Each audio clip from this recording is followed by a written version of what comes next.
Hello, everyone. Welcome to another virtual visit with the Frye Art Museum. My name is Negarra Kudumu. I am the manager of public programs here at the Frye.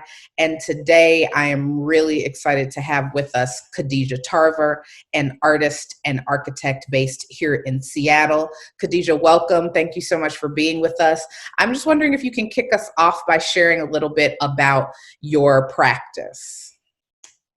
Sure. Yeah. Thank you for inviting me, Negarra. This is really exciting. My practice is mostly research-based and as of late has been centered on using architectural materials to create sculptures and installation spaces. And as of late, it's been an investigation into lesbian bars and trying to just think through some mapping practices. What does the lack of prevalence mean? There's a lot of people doing work around why there's so few.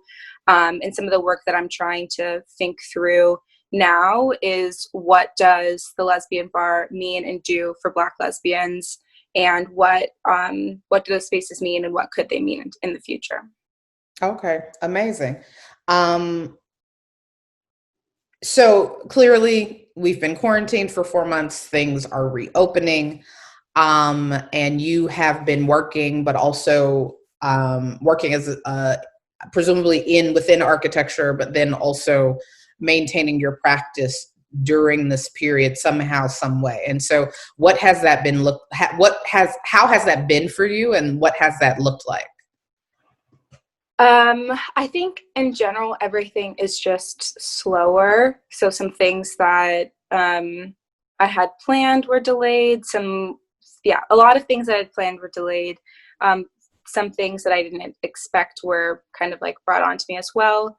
But yeah, I think it in general has just been me thinking a lot about like what are ways in which in general I've been maybe reactive to things versus really centered on like what are my motivations and like what do I like care about doing based on like the work that I'm doing, the work I care to do, and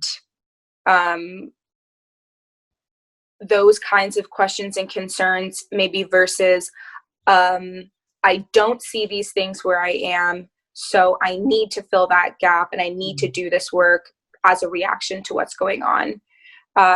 So I think those kinds of thoughts that I maybe wasn't so aware of within however I was thinking of my practice before, as I think I've been thinking a lot more thoroughly about not just like intention and motive, but where is that intention and motive coming from? That makes sense. And so in your conversations with your fellow artists, but also fellow architects, what are you guys sort of thinking about as you sort of take stock and, of the ways in which this has affected you, but sort of looking at the industries that you operate in? Like what to your mind are some of the foremost changes that you think are sort of going to have to absolutely be implemented in a quote unquote post-pandemic reality? I was saying post-pandemic for quite some time. I don't know if I should even say that. So big air quotes on post-pandemic reality. But what are some of those things that you think absolutely have to change? Like we won't be able to go back to the status quo. Well, I think that's like a really difficult question in general. I know like I got this question before and you emailed it to me and everything, but I try, I think in general, not to be a skeptic or pessimistic. But I still also think that like arts organizations are oftentimes in tangent with different institutions that are still all part of like a capitalist anti-racist reality. And so to isolate things to just what these organizations can do after a pandemic and not like open that up to like, what are they going to do in order to like address anti-racism and capitalism and you know, their involvement in all of these different systems. And so it's like, I think that there's only, I don't know, I think it's just really hard. I think there's only so much that like an individual artist or an individual arts institution can do. But I think that though maybe one of the things that I hope continues that has come out of a lot of these things, which is maybe, you know, besides the question, is a lot of conversations and actual actions around mutual aid, and the ways in which that a lot of like some arts organizations have been able to just provide cash to people, right?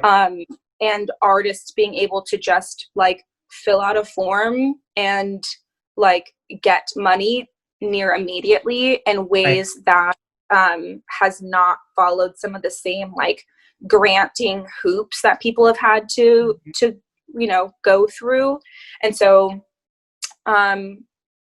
I can only hope that some of those things are, but I just think that like the status quo is so strong and there are so many reasons to not go back, or to go back to how things were like in this thing that quote unquote like is a post-pandemic reality, as it relates to like some of those really specific things that I think these arts institutions, and I think this kind of relates to what I was saying before around one of the biggest changes for my practice, which has been like taking a step back from responsiveness, and reflecting exactly what's going on. And I think that like a lot of the actions that some arts institutions and arts organizations have had are only as a function of the pandemic and have nothing to do with their overall mission or objectives as an institution to support artists so specifically and tangibly as like cash when they want it, cash when they need it, support when they ask for it, in ways that almost make it so that like, why should artists have to beg these organizations for money or for space to perform or for access to these certain things? So in that way, in my opinion, it's like a lot of artists have seen that these organizations can do these things and that they can provide without a lot of these hoops. And, you know, there are some organizations who have, you know, kind of gone the opposite direction. Like I know there's a lot of conversation around Artist Trust, you know, not providing the money that they said they were going to provide to a lot of people. And so you kind of see it in both ways, where it's like some people attempted to step up as a specific response to the pandemic that we are in, and you know, attempting to do what they thought was right for the time, not as a necessarily as a way to continue that support into the future. And then you have the other people who really just kind of like showed their hand in the ways in which that they've actually like were not there to support artists in the way maybe they said that they were. So I guess my like post-pandemic reality, which maybe goes back to like being an idealist, would be that like these artists who provide the, you know, the work that these organizations, you know, get essentially their livelihood off of, is the labor of these artists, that the artists then in some way, and I guess I don't have the answer to this, can continue to like, I don't know, be able to get that same support. And either, I think it's difficult to say that these artists need to demand the same amount of support from these institutions with, you know, similar to few requirements or restrictions for what aid looks like and how it's provided. But I think that like that conversation around what these organizations continue to do is really, I think, important to my ideas of what a post-pandemic reality is. But, you know, ultimately it's really difficult because a lot of the artists, you know, some of the artists with the cultural capital to maybe do something like hold some of these organizations accountable, or don't necessarily care to do that work because they know in this post-pandemic reality that like they're still going to be good, that these Mm-hmm. institutions are still going to support them, that they're still going to be part of the people who have access to these resources and funds. So, you know, all of which to say that I hope that the funding aspect of the tangible support that artists have been able to get at this time Mm-hmm. is able to continue with as few strings attached as possible. Right.